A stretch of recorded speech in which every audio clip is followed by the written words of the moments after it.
Hello friends, आज मैं आपको सुनाने जा रही हूँ देव उठनी एकादशी व्रत कथा। एक ऐसी पवित्र कथा जो भगवान विष्णु के जागरण, भक्ति और मोक्ष से जुड़ी है।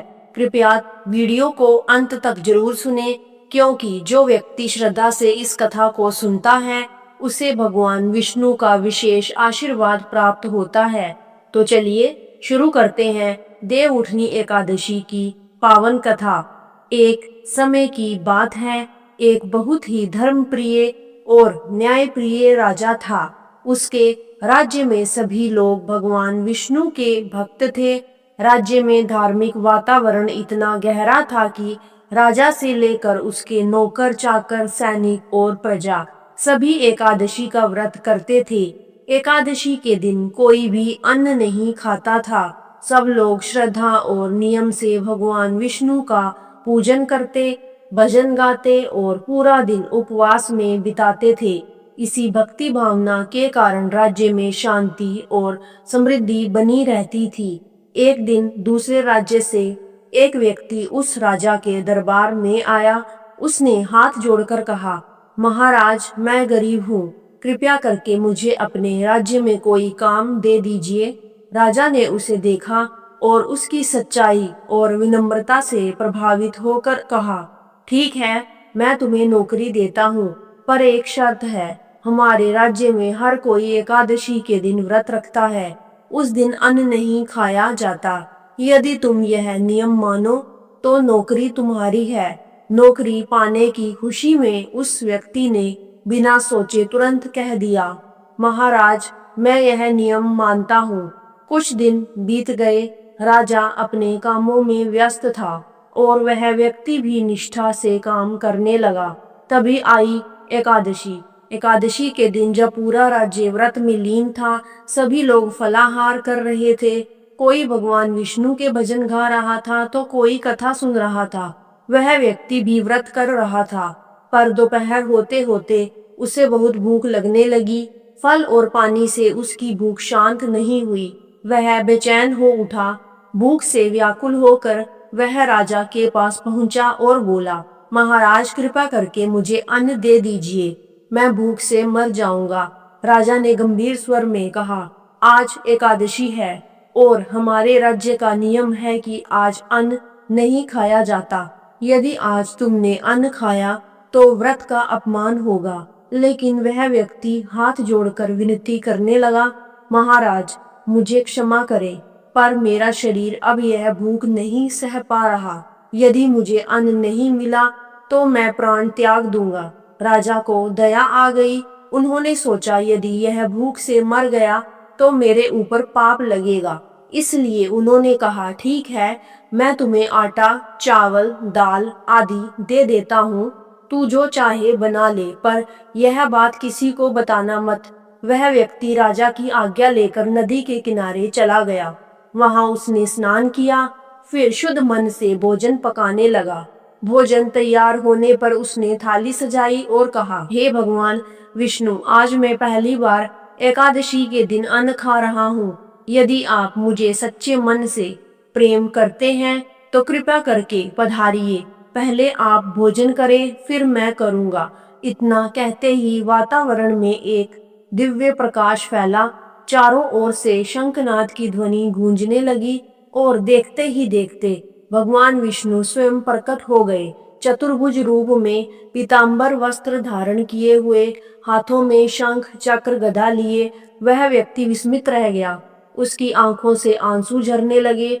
भगवान मुस्कुराकर बोले, वत्स, तूने सच्चे मन से मुझे बुलाया, मैं तेरी भक्ति से प्रसन्न हूँ। फिर भगवान स्वयं उसके साथ बैठ गए और प्रेम पूर्वक भोजन करने लगे।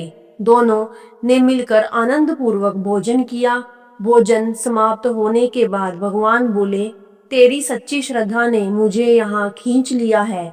और यह कहकर भगवान अंतर्ध्यान हो गए।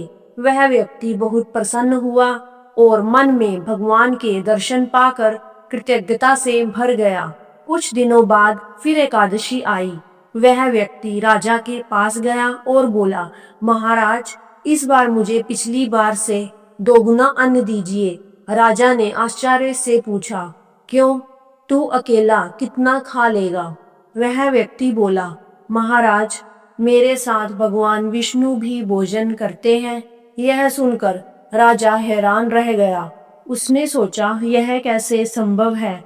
मैं तो वर्षों से एकादशी का व्रत करता हूँ, पूजा करता हूँ, पर भगवान ने तो कभी मुझे दर्शन नहीं दिए। यह साधारण व्यक्ति कैसे कह सकता है कि भगवान उसके साथ भोजन करते हैं? राजा ने कहा, अगली एकादशी को मैं तेरे साथ चलूंगा। यदि भगवान सचमुच तेरे साथ भोजन करते हैं तो मैं स्वयं देखना चाहता हूँ। अगली एकादशी आई। राजा और वह व्यक्ति दोनों नदी किनारे पहुंचे, स्नान किया, पूजा की और फिर भोजन बनाया। जब सब तैयार हो गया तो उसने पहले की तरह भगवान को पुकारा, हे विष्णु भगवान, आइए, आज भी मेरे साथ भोजन कीजिए। पर इस बार कोई दिव्य प्रकाश नहीं फैला। भगवान नहीं आए।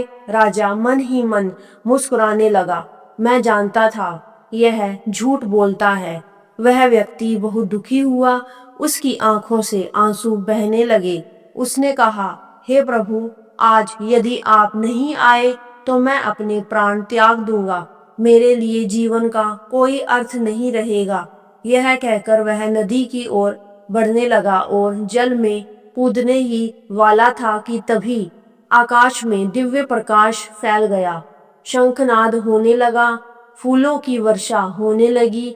भगवान विष्णु प्रकट हुए और बोले, वत्स, मैं तेरे सच्चे प्रेम से बंधा हूँ। राजा के मन में संदेह था, इसलिए मैं पहले नहीं आया, लेकिन तेरे अटूट विश्वास ने मुझे फिर खींच लिया। भगवान ने उसे रोक लिया और उसके साथ भोजन किया। राजा यह दृश्य देखकर स्तब्ध रह गया। उसकी आंखों में आंसू आ गए और उसने भगवान के चरणों में गिरकर कहा, प्रभु, मैं मूर्ख था जो मैंने आपके भक्त पर संदेह किया। मुझे क्षमा करें और मुझे भी ऐसी भक्ति प्रदान करें। भगवान बोले, राजन, तुम्हारा हृदय शुद्ध है। आज से यह दिन देवउठनी एकादशी कहलाएगा। जो कोई भी इस दिन श्रद्धा और नियम से व्रत करेगा, उसके जन्म जन्मांतर के पाप नष्ट हो जाएंगे।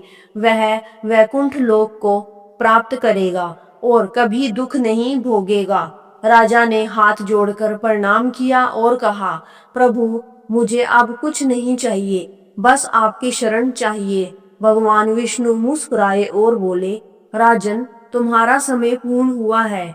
आओ मेरे धाम में। राजा ने अपना राज्य अपने बड़े पुत्र को सौंप दिया, प्रजा को आशीर्वाद दिया और भगवान के विमान में बैठकर वैकुंठ लोक को प्रस्थान किया।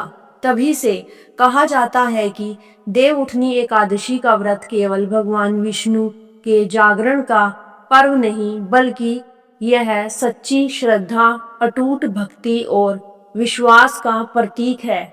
जो व्यक्ति इस दिन सच्चे मन से व्रत करता है, भगवान विष्णु की पूजा करता है, उसके जीवन के सारे पाप मिट जाते हैं और उसे मोक्ष की प्राप्ति होती है।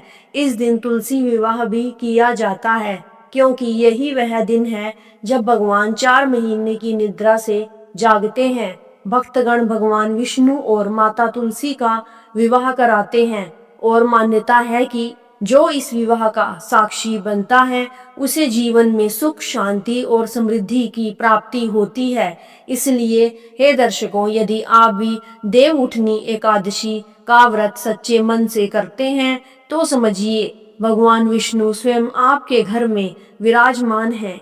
उनका आशीर्वाद सदा आपके साथ रहेगा। तो ये थी देवउठनी एकादशी व्रत कथा की संपूर्ण जानकारी। यदि आपको यह जानकारी पसंद आई हो तो वीडियो को लाइक और चैनल को सब्सक्राइब करना ना भूलें, ताकि ऐसी ही रोचक और धार्मिक जानकारियां आपको समय समय पर मिलती रहें। जय श्री विष्णु।